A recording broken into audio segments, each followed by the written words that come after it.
J'ai attendu d'avoir un vrai point de vue, parce que faire un film, c'est un point de vue, c'est un regard sur une situation, sur un thème, sur un événement. Et quand j'ai senti que j'avais un point de vue sur cette époque qui est une question encore et toujours, je me disais que je voulais parler de la joie pour parler du pire, de ne pas parler de la guerre sans la montrer. J'ai eu l'idée de cette fin, j'ai eu ce titre dans ma tête, j'ai eu vraiment cette jeune fille, d'une certaine manière, que j'ai été, qui est aussi sans doute la grand-mère que j'ai eue au même âge. Enfin, 1000 choses se sont interférées. Enfin, voilà. Et puis ça a fait que je me suis mise à écrire et à y croire. Et à me dire, on va voir où ça va. Déjà, écrire, je ne savais pas si j'allais arriver au bout. Parce que écrire une courte histoire, ça va. Mais écrire une histoire où des personnages se rencontrent, font que les uns changent en fonction des autres, qu'est-ce qui nourrit un personnage, qu'est-ce qui fait qu'il va rencontrer un tel, une telle, comment on garde la trame sans quitter jamais le fil rouge du propos et tout ça, je ne savais pas si j'allais... Donc au début, je me suis dit, je ne vais pas écrire toute seule. Après, j'écoutais les conseils de ceux que j'ai admirés, avec qui j'ai travaillé, mais je ne comprenais pas leurs conseils, parce que quand je me mettais à faire ce qu'ils me disaient, j'y arrivais pas. Donc j'ai lâché, je me suis dit, je vais faire voilà, comme avec ma fille, j'ai élevé ma fille toute seule, enfin pas toute seule avec son père, mais je veux dire, en faisant ce que je sens. Et ben là, je vais faire ce que je sens, et ça va être mon objet à moi, mon film, et voilà. Alors, ce qui est étonnant par rapport à ce que tu dis, c'est que faire mon film, parler de quelque chose de proche, il y a ça dans le film, c'est-à-dire c'est l'apprentie comédienne, on sait que tu es passé par là, mais ce qui est vraiment étonnant, c'est 42. Oui. Donc, alors là, c'est aussi une histoire de famille, c'est la grand-mère, mais c'est quand même, là, il y a vraiment quelque chose qui est un risque peut-être supplémentaire. Oui, mais moi, je vois pas le risque, parce que j'avais vraiment mon film en tête, en fait, et on s'occupe plus du risque. On se dit, voilà, j'y vais, c'est ça que je veux raconter, c'est comme ça que je veux le raconter. 42 m'intimidait beaucoup avant que j'ai mon point de vue. Une fois que j'ai eu mon point de vue, 42 fait partie de mon point de vue, c'est-à-dire parler de 42 sans le montrer, c'est-à-dire sans en faire un film de reconstitution, et sans axer les choses sur des choses qu'on a déjà vues, qu'on sait dans notre inconscient collectif. On sait tous ce qui s'est passé, on connaît tous l'issue qu'elle ne connaît pas, qu'ils ne connaissent pas. Donc à quoi bon enfoncer le clou, montrer des symboles, c'était mon point de vue. Après, on peut ne pas du tout adhérer, mais l'idée, quand on se lance dans la construction d'un film qui est son premier film, c'est faire ce qu'on sent vraiment. Moi, je voulais parler de cette période historique parce que je n'en démords pas de cette question de pourquoi ça existait. Je n'en démords pas aujourd'hui que ça fasse encore débat. Et je trouve que c'est important de raconter. Les gens qui ont traversé cette époque, que j'ai rencontrés moi-même, sont pour la plupart morts ou vont mourir bientôt. Donc, je sais pas, un poème, une chanson, n'importe quoi du moment qu'on raconte. Moi, ça passe par le cinéma et ça n'a jamais été... j'ai jamais eu une autre idée. Et 42, c'est pas que ma grand-mère, c'est mes 4 grands-parents, juifs polonais, mais je voulais pas raconter ma vie de famille, trahir notre intimité. Donc c'est un mélange, si vous voulez. Irène, c'est un peu moi, c'est un peu l'énergie d'une jeunesse que j'avais en face de moi. C'est un peu... c'est beaucoup moi quand même avec la passion du théâtre. C'est... mes 2 grands-mères qui ont fait du théâtre aussi en Pologne, mais c'est aussi... il fallait qu'elle ait une passion, et voilà, c'est devenu celle-là inévitablement.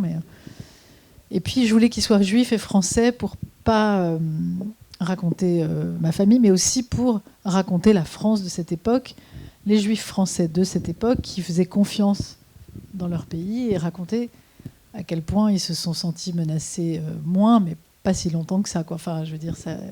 Oui, ils se sont sentis trahis, vraiment. Le vent a tourné aussi pour eux très, très vite, finalement. Mais l'important, c'était parler de l'avant. C'est-à-dire, comment... Moi, toujours en écrivant, je me disais, mais en fait, ce qui est intéressant, peut-être, c'est de dire et de se mettre à la place de ce qu'on vit avant que ça bascule. On prend son petit déjeuner, on ne peut pas croire à l'information qu'on reçoit un jour, alors on est percuté, puis on ne veut pas y croire le lendemain, puis il y en a une autre, et puis là, après, on vous dit d'écrire en rouge le mot juif, et puis après, puis d'un coup, on se sent montrer du doigt, puis d'un coup, on se dit, mais c'est parce que je suis juif, c'est pas possible, donc c'est pas possible d'y croire, donc c'est pas possible. Et les réactions de chacun par rapport à ça. Le père qui veut suivre les règles, la grand-mère, qui veut échapper justement à ces lois, qui veut se rebeller, le frère qui peut flirter un peu avec l'ennemi, Irène qui pense qu'à son âge, et même si elle pressent, et on sent qu'elle s'évanouit, qu'elle n'est pas écervelée, mais qu'elle est poussée par son âge, et elle a la passion de son âge, quoi. Et donc elle est pressée de retrouver son amoureux. Puis après, ça devient... L'écriture, c'est laborieux quand on veut écrire 2 histoires en une, quasiment, parce que je devais traiter la tension et ce monstre comme ça, tapis dans l'ombre, mais je devais traiter surtout ce que j'avais choisi, c'est-à-dire la suivre elle. Mais la suivre elle, c'est bien marrant de faire une chronique d'une jeune fille, mais après, faut inventer des choses qui lui arrivent et qui puissent distraire, plaire, nous attacher à elle, en fait, pour qu'on ait peur pour elle, pour qu'on n'ait pas envie qu'elle... Et ça devenait marrant. Comme un jeu de savoir comment elle allait. Je me disais, mais j'aime bien. Alors elle a des vertiges, donc elle va aller chez le médecin. Donc chez le médecin, il y a peut-être un amoureux. Elle va quitter l'autre. Là, ça devient marrant. Enfin, ça devient jubilatoire une fois qu'on a la trame, quoi. Mais la trame.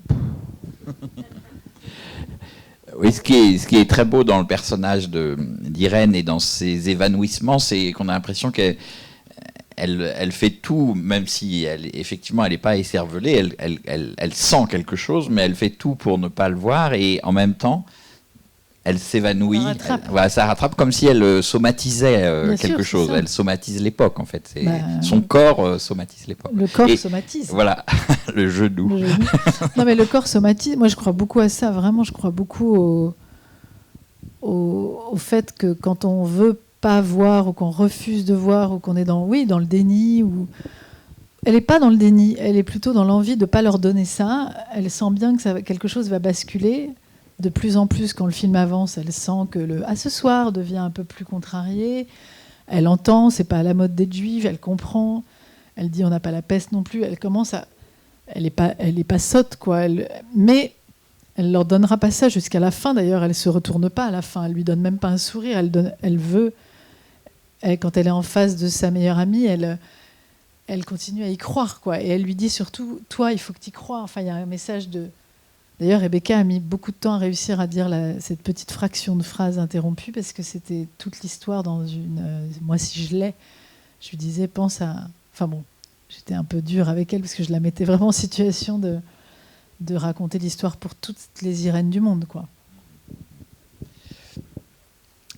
Et comme tu le dis, c'est-à-dire que c'est cette manière de somatiser l'époque qui va lancer l'intrigue, en fait. Oui. C'est ça. C'est arriver et je pense que c'est quelque chose qui est très juste et qui est sûrement très difficile, c'est d'arriver à faire passer dans l'intrigue quelque chose de très profond de l'histoire, en fait. De l'histoire à tous les sens du terme. Oui, parce qu'en fait...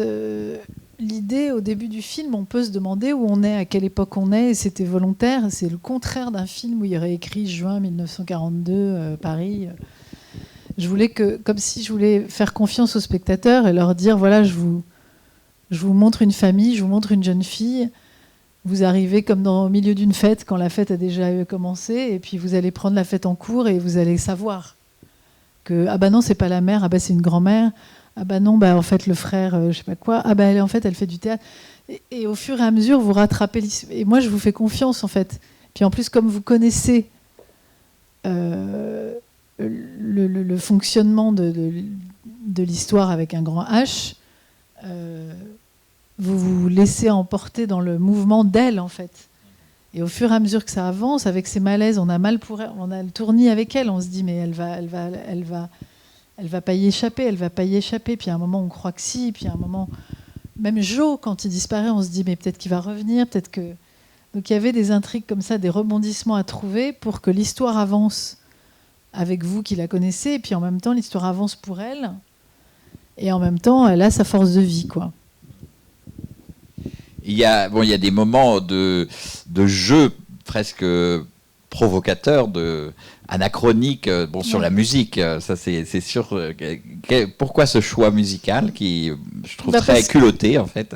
Parce qu'en fait, tant qu'on est au présent avec elle dans le film, je voulais pas du tout tricher, et surtout pas avec l'histoire, et avec la période historique, et avec les dates, et avec l'été 42. Tout est dans la chronologie, tout est documenté très très précisément, évidemment. Il ne s'agit pas de raconter n'importe quoi. Et quand on est au présent, c'est du Trenet, c'est du Charles Trenet, mais revisité, parce que j'aime bien l'idée d'aller jusqu'au bout de ma patte par rapport à l'histoire que j'ai envie de montrer. Et donc Trenet, je l'ai revisité, j'en ai fait une espèce de fanfare qui va avec la jeunesse, l'espoir, le brouillon que ça représente. Mais c'est l'époque, et c'est une chanson de 42 et même d'avant juin 42. Enfin, j'ai fait vraiment très attention que ce soit pile possible pour raconter le présent, leur présent. En revanche, quand c'est des moments de cinéma où je peux m'autoriser, comme dans les films qui, moi, m'ont fait rêver, de partir dans l'histoire, par exemple, quand ils tombent amoureux dans la cour tous les deux, moi, c'est cette musique-là qui m'émeut par rapport à eux au cinéma. De même que mon chef opérateur me disait, mais je comprends pas, tu me dis que la minuterie, mais la minuterie, c'est très régulier. Je dis oui, mais on est au cinéma, on s'en fout, c'est l'idée de la minuterie. Il me dit, ah d'accord, mais tu veux des noirs noirs ou tu veux des noirs où on voit quand même la cour? Je dis non, des noirs noirs. Des noirs, c'est comme dans le film, il y a beaucoup de hors-champ, de noirs, on voit pas ce qui se dit, on voit pas ce qui pense, c'est jouer avec le spectateur que de les mettre dans le noir, puis après la lumière. Et donc, c'est des autorisations que je me suis permises de parti pris, là encore, d'émotion de cinéma. Et les musiques, c'est pareil. Quand j'écrivais, j'avais tout de suite métronomie, les cuivres, quand ils avancent l'un vers l'autre dans la cour de l'immeuble. Et que ça allait très bien, je trouvais, avec l'émotion. Et puis au montage, image, on s'est rendu compte avec mon monteur que quand la musique a continué, je lui ai dit non mais attends, n'arrête pas. Ça allait avec la lettre d'Igor sur le paillasson, qui était une lettre d'amour aussi, mais love letters, mais de rupture pour le coup. Et du coup, jusqu'au claquement de porte, j'ai fait durer la musique jusqu'au claquement de porte, où là, après, on se retrouve avec Igor et un silence, ce qui rend le silence encore plus, je trouve, redoutable. Mais ça, c'est des idées que je m'autorise parce que c'est du cinéma. Et pareil pour Tom Waits, où je ne me soucie pas de savoir à quelle époque ça a été écrit, si ça correspond à l'époque. C'est du cinéma. Et puis, aussi, c'était un souci pour tout le film d'être un tout petit peu intemporel. Et j'en ai un peu marre, moi, des films d'époque. Mais c'est moi, hein. Après, on peut me dire, ah bon, pourquoi? Bon. D'époque où on aseptise un peu de trucs, et dès qu'on parle d'époque, alors on dit plus à sa grand-mère à quel âge t'as couché, comme si en 40 on pouvait pas dire des trucs comme ça, comme si en 40 on pouvait pas s'embrasser dans une cour à un gros roulage de pelle, comme si on aseptisait tout et que les musiques devaient devenir des musiques très jolies, machin, truc. Non, je sais pas, moi je voulais aussi ramener à aujourd'hui, la jeunesse d'aujourd'hui, risque gros. Enfin, je veux dire, l'antisémitisme est parmi nous aujourd'hui. Donc, c'est fou d'ailleurs d'imaginer ça, mais c'est vrai. Et donc, pour moi, il y avait une volonté pour tous les postes. J'avais dit à tout le monde, intemporel, sobre, jamais, même si les couleurs des costumes étaient très décidées, précises. Pour Rebecca, il fallait que ce soit des couleurs primaires, comme un petit oiseau, du bleu, du rouge, un vrai rouge, présent tout du long avec le ruban rouge et tout ça. Après, la lumière, il fallait qu'elle soit ni trop chaude, ni trop froide, qu'on n'évoque pas l'époque, que ça évoque un temps. Voilà, un temps qui peut être notre temps, par moment un autre temps. Enfin, et tout est comme ça. Les musiques aussi, intemporelles. C'est du cinéma, quoi. Trenet, c'est intemporel. En espérant que ça devienne du cinéma. Ce qui est beau chez Trenet, c'est que c'est intemporel et en même temps, c'est aussi pile 42. Alors là, en revanche, Trenet, c'est un choix aussi de rester par moments fidèle à l'époque, parce qu'on est au présent. Quand il joue avec l'orchestre, il ne peut pas jouer métronomie. Il joue, je le chope comme au présent, en train de jouer avec ses copains du cours. Il n'était pas question que ce soit un morceau de 2000, des années 2000. Alors, on peut peut-être dire un mot, même plus qu'un mot, parce qu'elle est quand même assez étonnante sur Rebecca Marder, qui, voilà, c'est une sorte de... C'est pas une révélation, on l'a déjà vu. Bon, pour ceux qui vont au théâtre, à la Comédie Française, ont déjà repéré depuis longtemps Rebecca Marder, mais là, il y a vraiment quelque chose d'important qui se passe. Oui, c'est son premier grand rôle. Et puis moi, je l'ai vue arriver dans la pièce et j'attendais de voir une fille comme elle, quoi. C'est-à-dire, je me demandais si j'allais rencontrer Irène. Et je la trouvais pas, et c'était horrible. Hein. Franchement, j'ai vu des actrices super, toutes vraiment super bonnes. Je m'en fichais de l'âge, je disais on va de 20 ans à 30 ans. Parfois, on a 30 ans, on fait 20 ans. Je demandais pas les cartes d'identité, je m'en fichais. Par contre, je les voyais toutes 2 heures. Donc j'ai vu 60 heures de filles, je crois. Avant de tomber sur Rebecca, et à la première minute, pas besoin de 2 heures, vous savez que c'est elle que vous voulez filmer de dos, de face, de profil, qu'elle a joué. J'avais donné 2 séquences aux filles qui étaient les mêmes, qui n'étaient pas dans le film au début, mais que j'ai rajoutées parce que Rebecca les a tellement. Qui était la scène de la gardienne et la scène où elle fait semblant de lire les lettres. Donc il y avait vraiment 2 états. Et quand elle a joué. Mais même avant qu'elle joue, hein, je savais déjà que ce que j'attendais est arrivé, c'est-à-dire avoir envie de connaître quelqu'un, avoir envie, au-delà même de la filmer, qu'elle rentre dans ma vie. Je la trouvais super. J'adorais comme elle parlait, elle était drôle, elle était sympa, c'était simple. Elle avait plus envie que peur, parce qu'on a très peur aux essais, moi je connais bien. Mais elle avait envie, elle avait un trac mais beau, enfin elle était comme Irène, quoi, je sais pas. Parce que ça ne doit pas être évident pour une jeune actrice d'arriver devant une actrice, précisément. Eh ben, elle dirait le contraire, figurez-vous. Ouais, elle dirait le contraire, parce qu'elle disait ils étaient mignons, d'ailleurs, c'était trop mignon, parce que je leur demandais souvent, à tous d'ailleurs, acteurs et actrices, je disais, mais qui vous aimez comme actrice? Et ils se sentaient tous obligés de dire, et puis vous, bien sûr. Je disais, non, mais c'est pas obligatoire. C'était trop mignon. Mais du coup, oui, il y avait un rapport... je pense que le fait d'être actrice, je les accueillais déjà en ayant conscience de tout ce que ça implique pour eux. C'est-à-dire que je les accueillais, vous ne pouvez pas savoir. Hein. J'avais de l'eau froide, de l'eau chaude, une façon de leur dire, voilà, on va travailler ensemble, je ne suis pas là pour vous juger. Je sais tellement que les essais, c'est fragilisant, c'est le moment où on est le moins bon, déjà. On peut déjà se dire que c'est 100 coups en dessous de ce que ce sera, parce qu'on se sent jugé. Donc moi, je suis passée par tout ça, par des metteurs en scène qui m'ont dit trop grande, trop pas belle, trop truc, trop machin, trop bidule. Donc là, moi, j'avais aucun a priori, je les ai accueillis avec ça comme expérience, et du coup, ils étaient assez, je trouve assez... et j'en ai parlé à des réalisatrices qui n'en sont pas leur premier film, mais Valeria Bruni-Tedeschi, par exemple, elle me disait qu'elle avait ça aussi, une façon de les... Enfin, c'est différent, parce qu'on est très différentes, mais façon de se souvenir de ce que ça a été pour nous, quoi. Je pense que quand on est acteur... Et du coup, Rebecca, elle était en confiance, et elle a senti tout de suite que je voulais l'aimer, en fait. On rêve d'aimer, nous. Hein. On a envie de trouver la personne qu'on va aimer tout le long du tournage pour lui donner ce qu'on m'a donné au même âge. C'est-à-dire la possibilité d'exister comme actrice, quoi. D'être regardée et filmée. C'est pour ça que je mets plein de gros plans au début de jeunes acteurs. Je me suis dit, au moins, ils auront eu leurs gros plans dont ils rêvent. Mais c'est un hommage aussi à ce qu'on est quand on débute derrière la porte du cours, et que c'est l'artisanat qu'on cherche, qu'on ne sait pas, que vous ne voyez jamais ça. Moi, j'adore que la caméra permette d'aller voir là où on ne va pas. Dans l'appartement, dans la chambre, dans le cours de théâtre, dans la cuisine, la grand-mère sur le lit avec sa copine. C'est des trucs que j'invente pour aller là où vous n'iriez pas. Et composer l'ensemble de la distribution, ça s'est fait à partir de Rebecca Marder ou alors non. Autrement? Ouais. Non, c'est en écrivant, j'avais tout de suite le père dans la tête, c'était André Marcon tout de suite, parce qu'il me faisait penser au mien. Et pour d'autres raisons aussi, évidemment, d'amour que j'ai pour cet acteur depuis longtemps.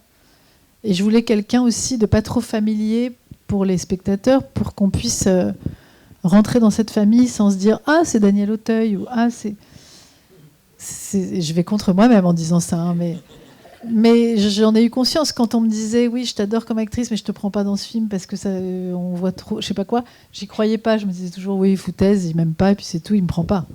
Mais en fait, c'est pas vrai. Moi, j'adore Daniel Auteuil, par exemple, mais je pourrais pas le prendre dans le rôle du père parce que ça aurait faussé l'équilibre d'une famille dans laquelle on doit s'identifier, avec laquelle on doit s'identifier tout de suite, quoi.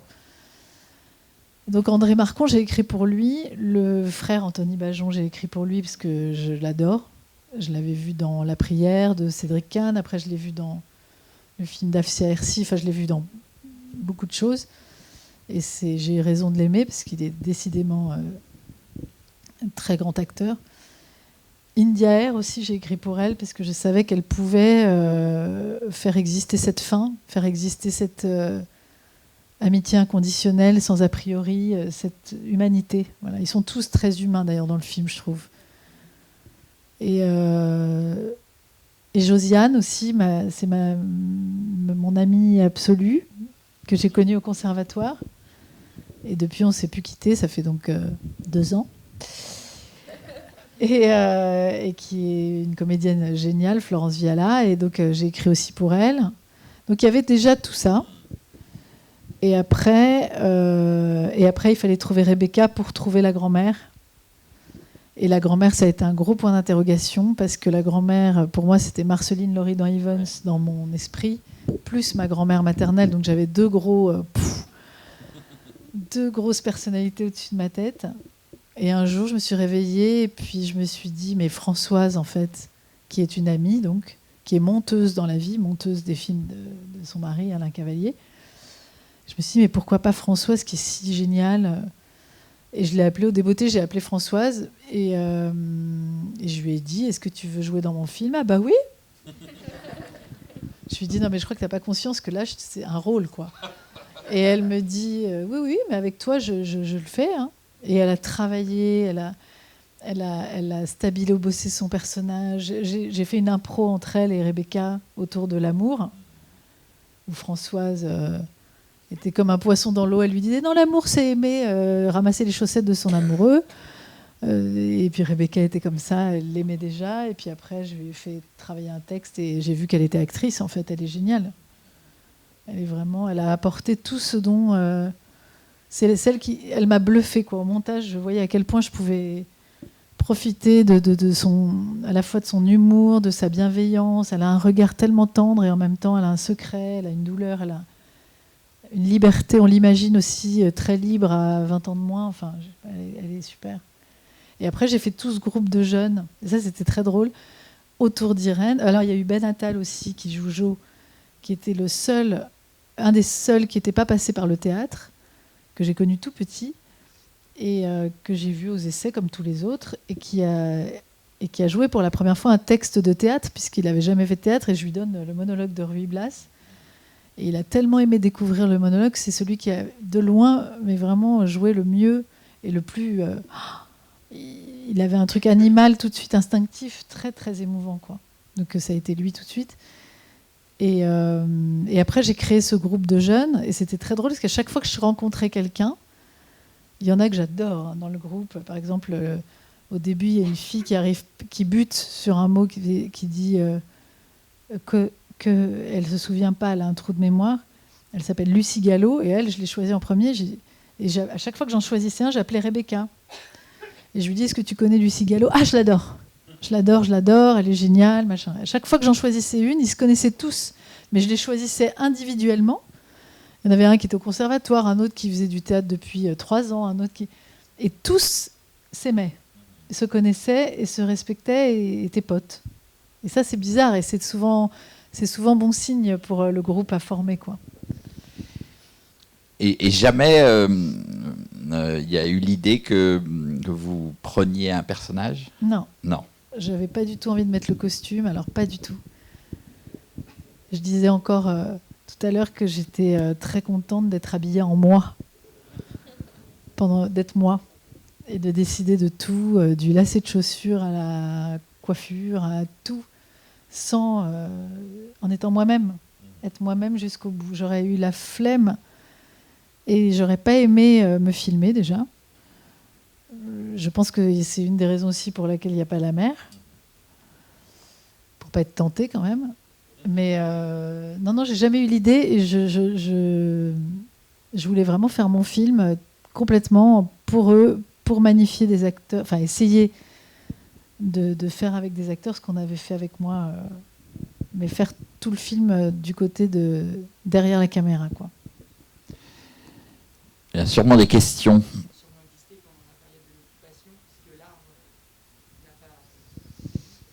Oui, l'art ne s'est pas arrêté en 40. C'est même une grande période du cinéma français. C'est même une grosse question que je me suis posée au début, parce que quand je décide que mon actrice dans le film, Irène, est passionnée par le théâtre et qu'elle veut passer le conservatoire, moi, en totale ignorante, je me disais, mais est-ce que le conservatoire existait déjà ? Comment ça se passait les concours ? Donc je me plonge là-dedans. Et je vois que Maria Cazares, par exemple, c'est l'âge de Maria Cazares, quoi. À 19 ans, elle passe le conservatoire, elle est recalée. Elle a un accent espagnol trop fort, on lui dit, et elle repasse. Mais j'ai pas pensé à tout ça. En fait, j'ai pensé à d'autres choses. J'avais d'autres références à donner à mon équipe, par exemple, de films qui, pour moi, ça va vous paraître bizarre, parce que ça n'a aucun rapport avec mon film.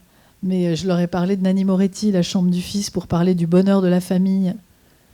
Et le fait d'être tellement avec ce bonheur de la famille, quand il n'est plus là, on est encore plus meurtri parce qu'on a participé à ce bonheur. Donc c'est l'équivalent de la joie d'Irène quand on imagine qu'elle pourrait ne plus exister.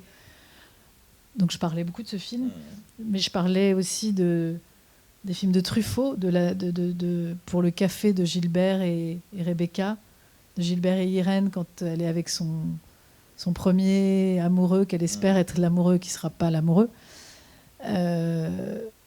Espèce de choses que j'ai filmé aussi en plan séquence, mais l'idée ça me faisait penser à Baiser volé, toute la séquence. Donc je donnais des références parce que j'ai été nourrie, moi, par des films qui m'ont changé. Par exemple, Entre le père et la fille aussi, la première séquence où elle vient déranger son père quand il travaille les maths. Il y avait beaucoup de Piala dans À nos amours dans ma tête, parce que loin de moi l'idée de... Mais c'est des exemples qu'on prend très très haut. Comme ça, on est sûr au moins d'avoir un truc... Des grands rêves, c'est mieux que les petits rêves.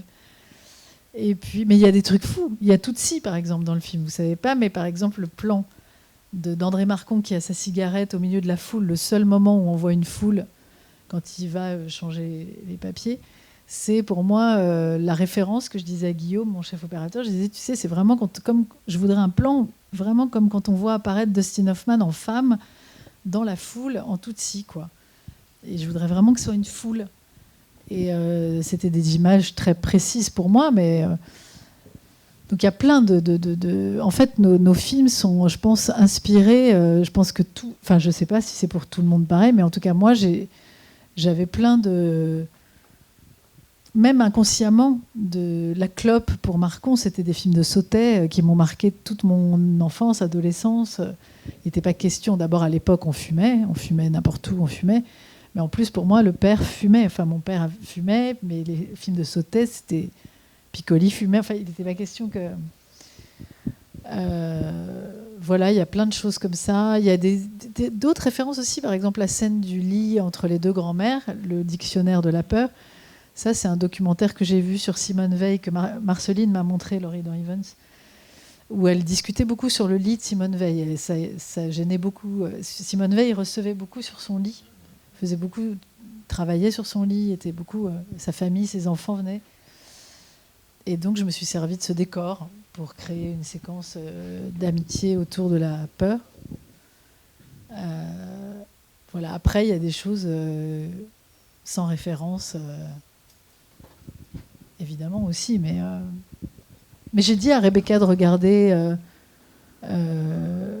L'Effronté, j'ai dit à Rebecca de regarder À nos amours, j'ai dit à Rebecca de regarder tous les films sur les chroniques d'une jeune fille diabolomante. Elle a tout vu. Je lui ai dit de regarder Au revoir les enfants, mais je lui ai dit de regarder Au revoir les enfants, pas pour l'époque, mais pour...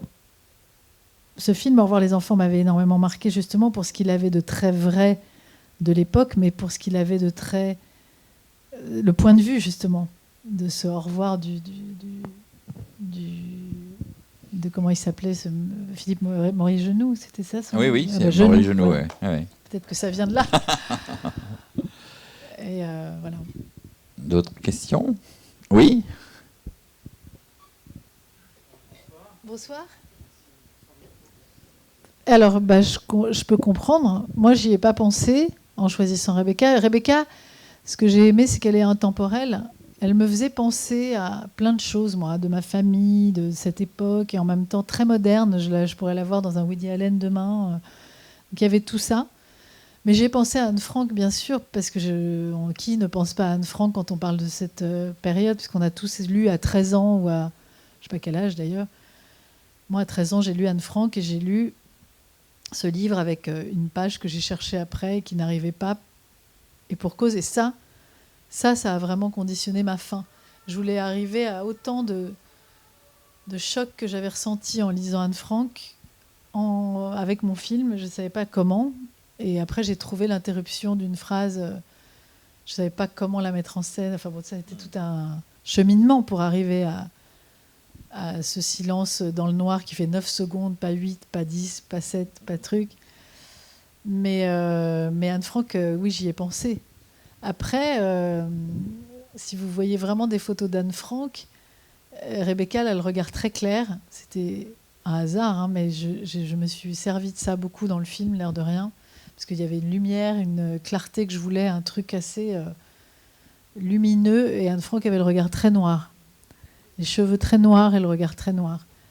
Mais inévitablement, on pense à elle et on pense... Parce que Anne Frank, c'est notre sœur à tous. Anne, ma sœur Anne. Et moi, Irène, pour moi, c'est notre sœur à toutes, à tous. Donc, tant mieux, à la limite, si vous avez pensé à elle, parce que il ne faut pas l'oublier, quoi. Oui. Bonjour. Ah oui, j'y ai pensé. J'ai pensé à entrer des artistes et... merci. Oh, merci beaucoup. Merci, j'y ai pensé. J'ai pensé à entrer des artistes, j'ai pensé à Elvire Jouvet-40, je ne sais pas si vous l'aviez vu. Oui, j'ai pensé à tout ça, mais j'ai pensé à des films de Chéreau, j'ai pensé à Ceux qui m'aiment dans le train, je sais. Des films de troupes de jeunes acteurs. Ouais. J'ai pensé aux jeunes acteurs, en fait. Cette ambiance qu'on ne trouve que entre les murs d'un cours de théâtre, quoi. Et dans cette jeunesse-là. Et en fait, ce qui m'intéressait, c'est de pas reconstituer l'époque, mais faire penser à l'époque. Et en reconstituant pas l'époque, je pense qu'on y pense plus. On peut fantasmer plus facilement sur ce que ça a été, sur ce que ça deviendra, et et en montrant pas le monstre, c'est pareil. On en a plus peur, en fait. On le fantasme plus. D'ailleurs, ils l'ont jamais. Eux n'en avaient pas du tout conscience à l'époque, et ils ont même eu jamais conscience de ce qu'ils allaient vivre. Même jusqu'aux chambres à gaz, ils ne savaient pas à quoi ressemblait le monstre, puisqu'ils ne croyaient même pas à ce qu'ils vivaient. Donc, on peut rien montrer, en fait, de cette époque. C'est ce que dit Simone Veil, c'est qu'elle dit que c'est l'inexplicable. Elle dit, ça suffit. Ouais. Le cuir noir, c'est quand même très symbolique de la Gestapo. Quand on parle de cette époque, c'est sûr. Est-ce qu'il y a eu un peu des pressions sur vous? Parce que moi, c'est quelque chose qui m'a impressionné en voyant le film, c'est que vraiment le film, vous faites justement aucune concession à ça. C'est-à-dire que vous savez ce que vous voulez faire. Et j'imagine des producteurs ou se disant il faut quand même un peu de scène d'époque. Est-ce que ça a existé, ça? J'ai eu beaucoup de chance d'être comprise. Mais ça, d'ailleurs, j'ai une gratitude par rapport à ça. Vous pouvez pas savoir. J'ai fait lire très tôt à des amis proches, à mon attaché de presse qui est là d'ailleurs, Tony, qui comprenait le sens tout de suite, qui évidemment me disait là peut-être, enfin vraiment des gens en qui j'ai confiance. Après, le producteur du film, en même temps, c'est un parti pris tellement radical que soit on rentre dedans, ce qui a été le cas de mon producteur et qui m'a foutu la paix, mais vraiment royalement, en me disant que c'est ce qu'il aimait. Donc il a été dans le sens de cette radicalité. Mes distributeurs ad vitam, pareil. Et Alexandra, là il y a Arthur de chez ad vitam qui est là, et Alexandra qui était avec moi aussi. Les premières lectures, elle m'avait fait une remarque, je me souviens très bien, sur Jo, et la disparition de Jo, qui nécessitait plus d'inquiétude chez Rebecca, et c'est vrai que ça manquait, je ne savais pas comment gérer ce truc-là, parce que la disparition de Jo, elle a été, comme je ne veux jamais trop montrer, au début je me disais, Jo, ce serait bien qu'il dorme dans le cours de théâtre, qu'on se dise qu'il fuit, ou qu'il est pas, il y a quelque chose qu'on sent de menacé plus précis chez lui et tout. Et dès que je faisais ça, je me disais, non mais c'est trop montré. Et donc du coup, j'épurais, et il manquait quelque chose.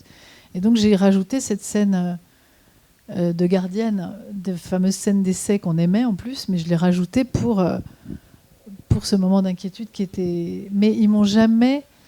Je veux dire, ceux qui ont porté le film, qui ont financé le film, qui m'ont aidé depuis le début, qui m'ont porté carrément vers mon idée, vers le fait d'assumer mon idée, sont justement ceux qui y ont cru. Et ça, moi, j'en reviens pas. Mais c'est comme les chefs de poste. Quand j'ai choisi un des plus grands monteurs, une des plus grandes chefs d'écho, un des plus grands ingé son. Chaque fois mais même Marcon, le premier qui a reçu mon scénario, c'est André Marcon. Et il m'a dit, tu touches à rien, c'est mon objet, je le mets à côté de mon lit, je vais le jouer quoi qu'il arrive, même si je fais des pièces de théâtre. Ça vous donne une confiance. Et ça, ça n'a pas de prix, quoi. Et personne... Si, il est arrivé après, on est allé voir justement avec mon producteur des chaînes de télévision, parce que maintenant c'est eux aussi qui financent les films, et beaucoup.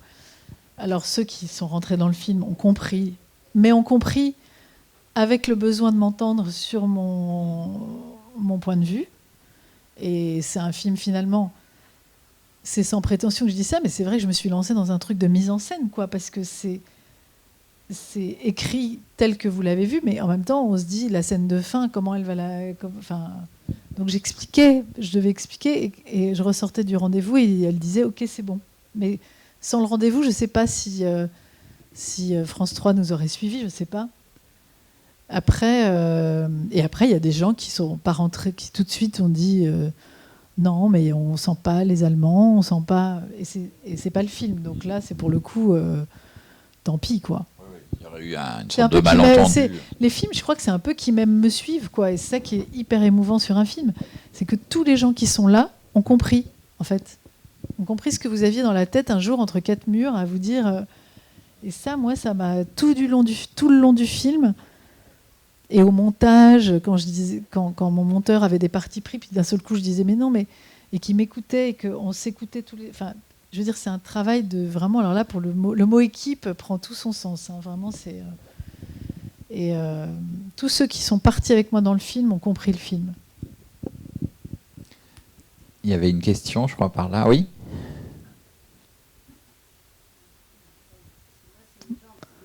Bonsoir. Eh ben, moi, ça me va très bien. Hein, écoutez, alors là, je suis complètement... ne vous excusez pas. Ça me fait très plaisir. Vous avez vu les cinéastes que vous citez? Moi, ça me va très bien. Non, mais j'entends ce que vous dites. Et vous savez, le début du film, j'ai conscience que le début du film est lent. Et c'est une volonté. Mais là aussi, ça fait partie d'un risque que j'ai pris. Parce que je pense que ce début sert la fin, en fait. Et sert la montée, si vous voulez, en dramaturgie. Enfin, j'ai pas réfléchi non plus 4 ans là-dessus, mais je pense que ça participe à la montée en tension et à l'apothéose de la fin, pour moi. Hein. Au revoir.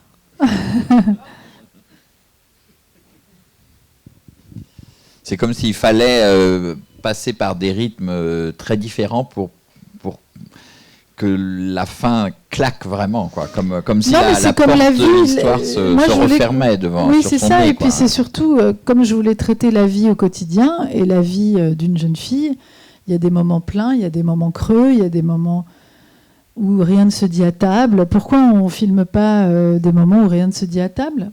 Et puis tout à coup, il y a une énormité qui sort et qui prend tout son... Alors là, qui prend encore plus de relief. J'ai pas peur des silences. Après, je comprends très bien qu'on les trouve bizarres. Alors, il y a une très belle scène à propos de table, de Shabbat, Ça vient d'où, ça? Ça vient ça vient de loin. Ça vient des fêtes qu'on pratique pas chez nous, dans ma famille, mais qu'on fête. C'est-à-dire qu'on se met autour de la table, et moi, c'est carrément au-delà de ce que j'explique, enfin de ce que j'ai montré dans le film, c'est que je peux appeler mon meilleur ami qui lui est très calé, et pendant une fête de Kippour, je l'appelle et je lui dis mais là on fait quoi? Il me dit non mais là tu prends la grenade, tu dis répète après moi. Alors je dis Baruch Ata, ok. Et c'est lui qui nous dit parce qu'on n'est pas du tout pratiquant, mais l'idée c'est de se souvenir d'où on vient, d'être dans la tradition, de se retrouver, de se souvenir qu'on est de cette culture-là, et on peut être juif de 1000 façons. Enfin, je veux dire, moi, j'allume des bougies le vendredi. C'est mon histoire. Après, je ne sais pas trop ce que ça me raconte. Je réfléchis même pas. C'est important pour moi. Et dans le film, voilà, Irène fait la même chose. Et je trouvais ça, évidemment, un prétexte aussi à ce que se rencontrent à ce moment-là Josiane et cette famille. Qu'est-ce que vient faire là-dedans un intrus sans a priori, qui aime les cultures qui changent, ça l'a fait voyager, et qui est complètement dans une pureté par rapport à ça, complètement secrètement surtout amoureuse du père, mais qu'elle voit comme un homme, qui soit roux, brun, noir, elle s'en fout. Juif, elle adore. Enfin, en tout cas, elle n'a rien contre. Enfin, et c'est une façon de dire à quel point c'est énorme de juger les juifs comme des gens différents. Enfin, c'est ma façon à moi de détourner toujours et de dire presque pire avec humour, quoi. De dénoncer sans premier degré, quoi, si vous voulez. Non, il n'y a pas de mère. Et du coup, on peut tout inventer. Et du coup, elle brille par son absence. Et c'est une volonté. Et si vous voulez, en plus, ça rend tout de suite empathique avec chacun des êtres de la famille. Tout de suite, on se dit, mais ce père, il est responsable pour deux. Elle est responsable trop jeune. Lui, le gamin, il est dans les jupons de son père parce qu'il n'y a pas les jupons de la mère. La grand-mère, elle a une douleur. Et moi, c'était une envie de rendre tout de suite, de rentrer tout de suite en empathie avec les personnages. Parce qu'il fallait très vite qu'on s'attache à ma famille, en fait. Parce que je voulais pas que le film soit long, et puis je voulais qu'on rentre tout de suite dans cette famille. Et donc, j'aime beaucoup aussi l'idée de ne pas expliquer. C'est pour l'avoir vécu, pourquoi on est ensemble, là, on peut parler de choses très privées. C'est une soirée entre nous. Quand on vit un drame comme perdre un parent, on ne parle pas de lui toutes les 4 minutes. On n'en parle presque jamais, en fait. Moi, je réalise que mon père n'est plus là, et par moments, on se met à en parler beaucoup, mais pendant des mois et des mois, on n'en parle pas. Il est juste présent partout, mais il est absent tout le temps. Et moi, c'est ma façon, sans doute, de raconter ça, en fait. Et j'ai pas de photos de mon père partout chez moi, hein, j'ai pas besoin. Mais je vous en prie. Oui. Merci.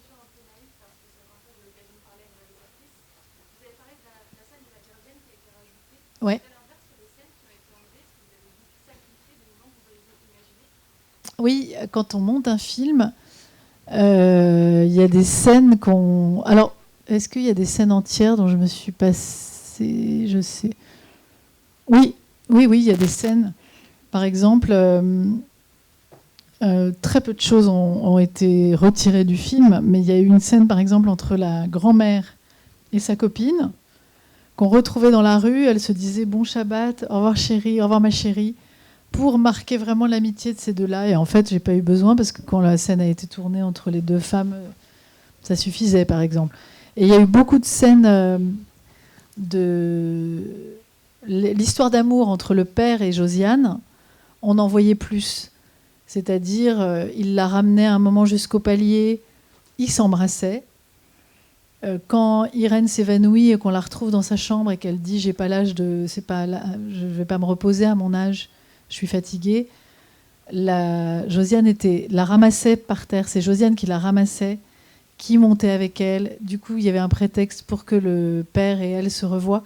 Et en fait, ces choses-là, moi j'y tenais, mais en montant l'histoire, on s'aperçoit qu'on quitte Irène et en fait on ne peut pas la quitter. Et si on s'appesantit sur l'histoire d'amour du père et de Josiane, on perd le fil en fait. Donc on doit sacrifier des choses. Et il y avait des scènes vraiment super jolies entre eux. Donc c'est de l'ordre du... On n'endort pas la nuit. Hein. Moi j'avais l'impression qu'on me coupait une partie de moi-même, mais bon c'est comme ça. Et puis après ça fait son chemin et ça sert le film et on voit à quel point c'est important même de l'enlever.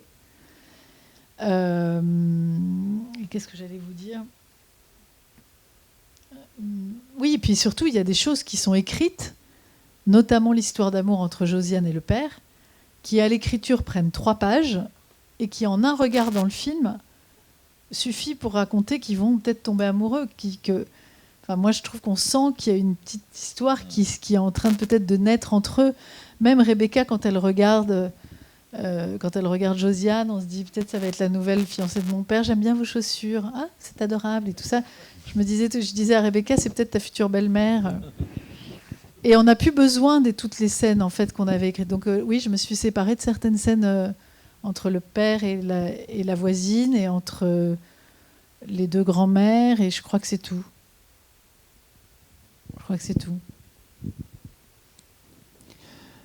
Peut-être une dernière question, oui. Bonjour.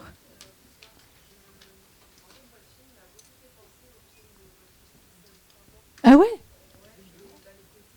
Mon film lui a fait penser à un film qui est rien d'autre que le film de ma fille qui s'appelle 16 printemps.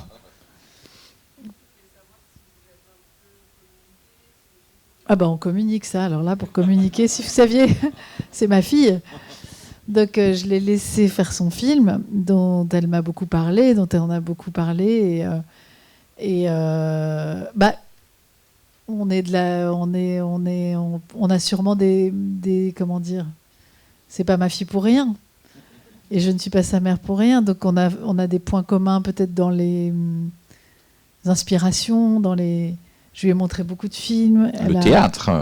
Le théâtre, alors elle en a jamais fait, mais elle a été passionnée. Elle a eu une grande passion pour un théâtre en l'occurrence, qui était récurrent pour elle, où elle adorait aller et elle a découvert le théâtre comme spectatrice. Mais bien sûr qu'on communique et bien sûr qu'on a fait nos films chacune dans nos... C'était très important pour nous de vivre chacune nos débuts de réalisatrice. C'était très important pour moi qu'elle fasse son film en premier, parce que moi j'existais déjà ailleurs et fort, alors qu'elle a tout fait pour exister toute seule. Et donc je voulais vraiment qu'elle sorte son film en premier. Et après ça m'a donné la liberté de faire le mien, mais ce que vous ressentez, c'est qu'on est mère et fille. 16 printemps. Allez, la dernière question. Bonsoir. Une chose qui m'a frappé dans ce film, dont on n'a pas encore parlé, c'est pour ça que je me permets d'intervenir, ce sont les cadrages. Le cadre est très serré et souvent relativement bas. Parce qu'il y a le plan large aussi où il court, vous savez, en haut de la colline. Il y a 2 moments, c'est le plan large. Et... Si, on voit le ciel. Je peux vous dire que j'y tiens. Ouais. Mais je garde le ciel. Alors les cadrages. Les cadrages, tout est de ma faute. Hein. Alors là, je peux vous dire que les cadrages, au début, on s'est même disputé avec Guillaume parce que j'ai décentré à chaque fois. J'ai décentré. Et il a très vite compris parce qu'il est génial. Et qu'on avait fait un court-métrage ensemble. Et que déjà, mais j'ai une horreur. Enfin, moi, c'est mon problème. Des cadres trop symétriques ou des choses trop centrées.